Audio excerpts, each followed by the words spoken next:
Selanjutnya ini juga hot, ini soal judi online. Kita harus berduka cita karena ada polisi yang teman yang ketika saya baca beritanya, siapa yang membakar, siapa itu istrinya ya. Ternyata perempuan itu lebih kejam dari lelaki ya. Ini tanpa gender stereotip loh. Yang istrinya membunuh suaminya polisi. Walaupun sekitar 3 minggu lalu let call TNI bunuh diri karena utang judi online 900 juta. Jadi memang judi online ini bukannya kita nggak bisa melakukan yang sesuai tugas kita. Kita sepanjang 17 Juli sejak saya dilantik jadi menteri itu ada 2 juta lebih konten saya take down. Nah pertanyaannya, apakah cuman ranah penuh permasalahan judi online cuma di tangan Kominfo nih? Menurut saya enggak.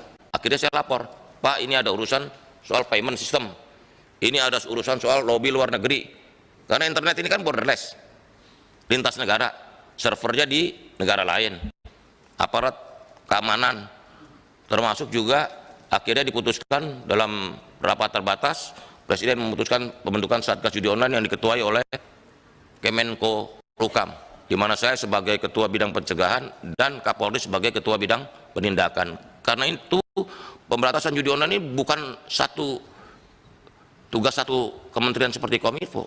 Kominfo iya betul mencegah, take down, tapi yang lain masih ditangani oleh institusi lain, OJK, BI karena sistem pembayaran dan sebagainya. Ini lintas sektoral termasuk luar negeri.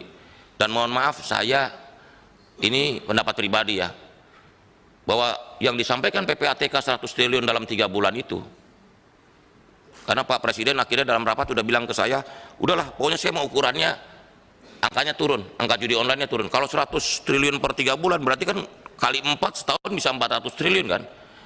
Nah dari hasil pantauan kita, saya diskusi dengan berbagai teman, ini money laundering juga ini, bukan judi online doang, makanya gitu. Ya udahlah nanti aja lah ya, intinya bukan sekedar judi online, karena ada berapa kasus dia dapat duit dari mana, menang judi gitu loh ya.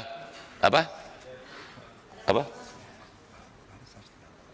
iya tadi yang tertutup mungkin nanti ya, Pak pimpinan nanti disampaikan soal ini judi online. Tapi bukan apa, pokoknya kita komit lah kalau soal judi online, bukan apa-apa, ini soal ekonomi keluarga, ini menyangkut ekonomi keluarga, masa depan kita sebagai bangsa, karena rusak, ini dirusak oleh negara lain lagi, uangnya dibawa kabur. Download Tribun X sekarang, menghadirkan lokal menjadi Indonesia.